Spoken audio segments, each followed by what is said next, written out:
नमस्कार। स्वागत है आपका आज की न्यूज अपडेट में। तो विकी खान के निर्देशन में माध्यमिक शिक्षा सेवा चयन बोर्ड पर क्रमिक अनशन 15 दिनों से चल रहा है। उसी क्रम में आज प्रातः 9:30 बजे राजापुर हनुमान मंदिर के बगल मंत्री श्री सिद्धार्थ नाथ सिंह से मिलने का कार्यक्रम है, जिसमें संख्या बल की आवश्यकता है। अतः आप भारी संख्या में उपस्थित होकर के आंदोलन को सफल बनाएं, जिससे टीजीटी परीक्षा की तिथि घोषित हो सके और सीटों में भी बढ़ोतरी हो सके। तो ये अपडेट है प्रयागराज माध्यमिक शिक्षा चयन बोर्ड के प्रतियोगी मोर्चा अध्यक्ष विकी खान जी की ओर से, जिसमें इस पोर्टल को पुनः खोलने और टीजीटी पीजीटी की जो सब्जेक्ट वाइज सीटों की संख्या बढ़ाने को लेकर, जिसमें 15 लाख तक फॉर्म पड़े हैं, जबकि सीटों की संख्या मात्र 4000 है। जबकि इससे पहले सीटों की संख्या 15,000 थी, जिसमें फॉर्म 11 लाख थी। बात करें आज की अपडेट न्यूज की। रेलवे के पूर्व अधिकारी के ठिकाने से मिला है कुल 17 किलोग्राम सोना और 1,57,00,000 रुपए कैश। तो 2005 तक उनके और परिवार के सदस्यों के पास थी केवल 4,53,000 की संपत्ति। सेवानिवृत्त रेलवे अधिकारी प्रमोद कुमार जीना के ठिकाने पर सीबीआई की छापेमारी में कुल बरामद जो सोना है 17 किलो, उसका कीमत है 8,05,00,000 रुपये। जबकि उनके पास जो कैश है वो 1,57,00,000 रुपये। इसी तरह से राष्ट्रीय शिक्षा नीति में स्कूलों में लड़के या लड़कियों के संबोधन के बजाय छात्र शब्द का इस्तेमाल करेंगे। राष्ट्रीय शिक्षा नीति 2020 की सिफारिश के तहत एनसीईआरटी ने तैयार किया है मसौदा। वहीं 25 करोड़ फीस वापस लेने को अभिभावक बनाएंगी टास्क फोर्स। एनडी कि डिजिटल लॉकर पर दस्तावेज का सत्यापन करा सकेंगे शिक्षण संस्था। बात करें तो माध्यमिक शिक्षा मंत्री से मिले प्रतियोगी, मांगी भर्ती का पद। तो एडेड माध्यमिक विद्यालय के लिए टीजीटी पीजीटी में पद बढ़ाने के लिए पोर्टल खोलने को राजकीय माध्यमिक विद्यालय में एलटी एवं प्रवक्ता भर्ती के लिए विज्ञापन जारी किए जाने की मांग प्रतियोगियों ने माध्यमिक शिक्षा मंत्री के समझ रखा। उन्हें बताया कि टीजीटी पीजीटी में रिक्त पदों के सापेक्ष विज्ञापन सिर्फ 4,163 पदों के लिए जारी हुआ है, जबकि अर्हता के विवाद में एलटी एवं प्रवक्ता की भर्ती का विज्ञापन अटका हुआ है। माध्यमिक शिक्षा मंत्री गुलाब देवी से मिलने के बाद प्रतियोगी छात्र प्रतिनिधि मंडल के सदस्य शीतला प्रसाद ओझा सहित 5 सदस्यों ने प्रमुख सचिव माध्यमिक शिक्षा दीपक कुमार, उप मुख्यमंत्री केशव प्रसाद मौर्य एवं ब्रजेश पाठक के समक्ष अपनी मांग रखी। एलटी प्रवक्ता जीआईसी तथा टीजीटी पीजीटी में सीटों की वृद्धि के लिए पोर्टल के संबंध में प्रमुख सचिव माध्यमिक शिक्षा विभाग दीपक कुमार ने प्रतियोगी से कहा, दोनों मुद्दों पर शासन स्तर पर मंथन चल रहा है। प्रतियोगी शीतला प्रसाद ओझा के मुताबिक टीजीटी पीजीटी की परीक्षा नए या पुराने आयोग से कराने के संबंध में कैबिनेट से निर्णय के बाद ही स्पष्ट करने की बात माध्यमिक शिक्षा मंत्री ने कही है। प्रतिनिधित्व मंडल में संदीप यादव, हरीश पाल, आशुतोष, राहुल, राज बहादुर यादव, गुलाबचंद शामिल रहे। उधर टीजीटी पीजीटी में पदों की बढ़ाने के लिए अध्याचन पोर्टल खोलने की मांग को लेकर प्रतियोगी छात्र मोर्चा ने मंगलवार को 14वें दिन भी क्रमिक अनशन जारी रखा। और बड़ी अपडेट ये है, ओएमआर में एक गलती पर कटिंग के 20 नंबर। यूपी बोर्ड ने हाई स्कूल के छात्र छात्राओं के लिए जारी की है एडवाइजरी। तो कुल छात्र 16,98,023, कुल छात्राएं संख्या में 14,18,462, टोटल 31,16,485 परीक्षार्थी हैं। केवल काले या नीले बॉल पॉइंट या पेन से ही गोले को निशान गहरे करें। प्रत्येक प्रश्न का उत्तर पृष्ठ में न दिए गए क्रमांक के सामने गोले में निशान लगाकर दीजिए। हर प्रश्न के 4 विकल्प हैं। ओएमआर में सभी प्रविष्टियाँ सावधानीपूर्वक भरें, इसमें कटिंग और राइटिंग का तारीफ न करें। ओएमआर पर व्हाइटनर का प्रयोग न करें तथा उसे खुरचे नहीं, अन्यथा उत्तर का मूल्यांकन नहीं होगा। प्रत्येक प्रश्न का उत्तर केवल एक ही पूरे गोले में गहरा तथा भूरा निशान लगा कर दीजिए, पूरा निशान लगा के दीजिए। उत्तर के लिए दिए गए सही गोले में निशान लगाएं, उत्तर पत्रक पर कहीं अन्य कोई निशान न लगाएं। प्रश्न पत्र मार्क सीरीज के अंतर्गत प्रश्न पत्र के ऊपर अंकित प्रश्न पत्र संख्या के ब्रैकेट में अंकित उसका मार्क सीरीज जो अंग्रेजी के 2 बड़े अक्षरों में आई या HE या जो भी हो अंकित करें, उसे शुद्ध रूप शुद्धता के साथ ओएमआर पर उत्तर पत्रक पर यथास्थान अंकित करें।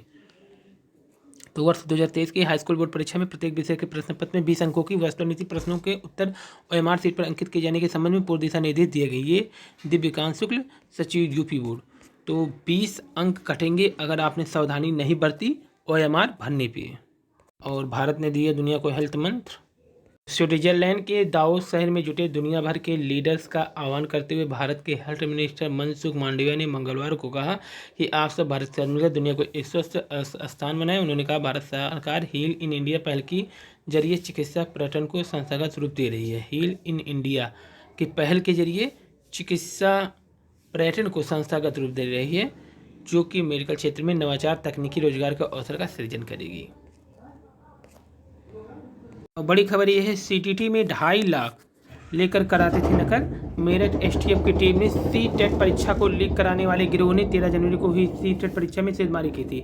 उस दिन परीक्षा का पेपर आरोपी के मोबाइल में मिल गया, जो परीक्षा शुरू होने से पहले ही व्हाट्सएप पर आया था। इसी पेपर की मदद से आरोपी ने दिल्ली, मथुरा, फरीदाबाद, वेस्ट यूपी में कुछ जगह पर अभ्यर्थियों को नकल कराई थी। दोनों के खिलाफ कंकड़खेड़ा थाने में मुकदमा दर्ज कराया गया। आरोपी से पूछताछ में खुलासा हुआ कि दोनों आरोपी 2 से 2.5 लाख रुपए प्रत्येक अभ्यर्थी से लेकर नकल कराते हैं। डॉक्टर ने बताया कि परीक्षा से पहले करीब 1 से 2 घंटे पहले उनके पास लखनऊ से पेपर आ जाता था।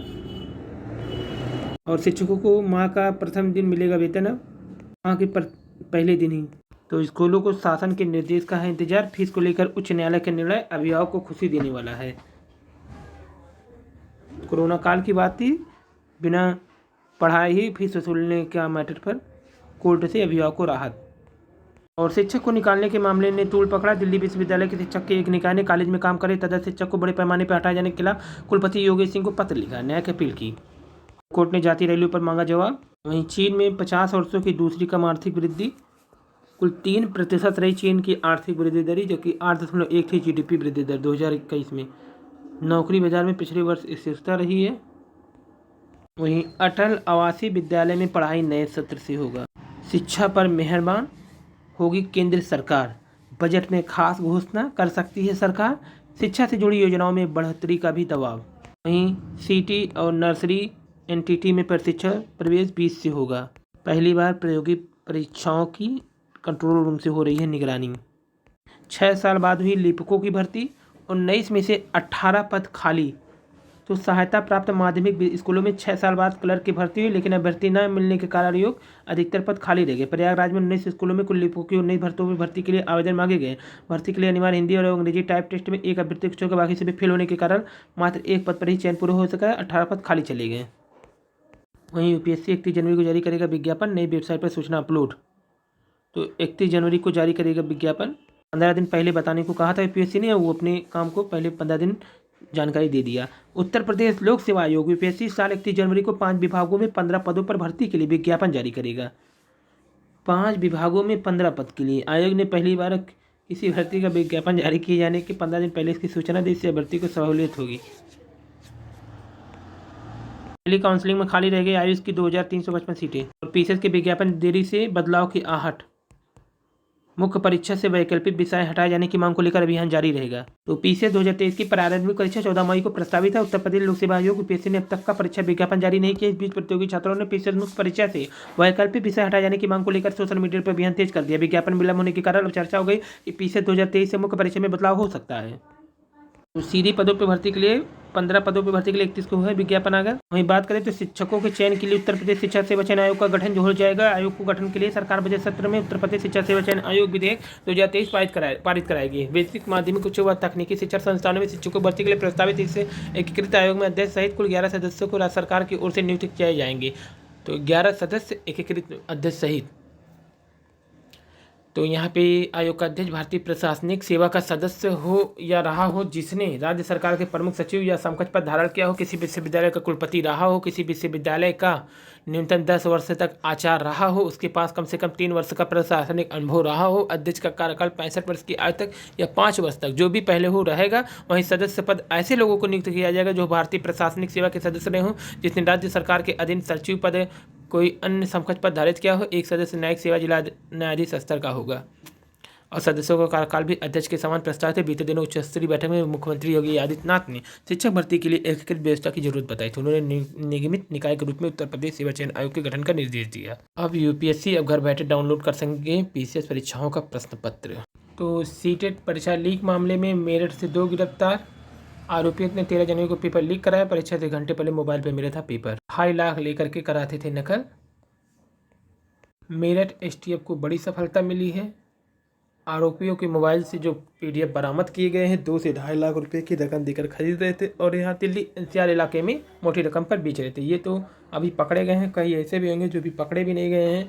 कई लोगों ने अपना काम करके तो मान लीजिए पेपर पास ही कर लिया होगा। तो मेरठ में कंकड़खेड़ा खाड़ी इलाके में दोपहर शिफ्ट सवार 2 आरोपी सोमवीर और महक सिंह को एसटीएफ ने दबोच लिया।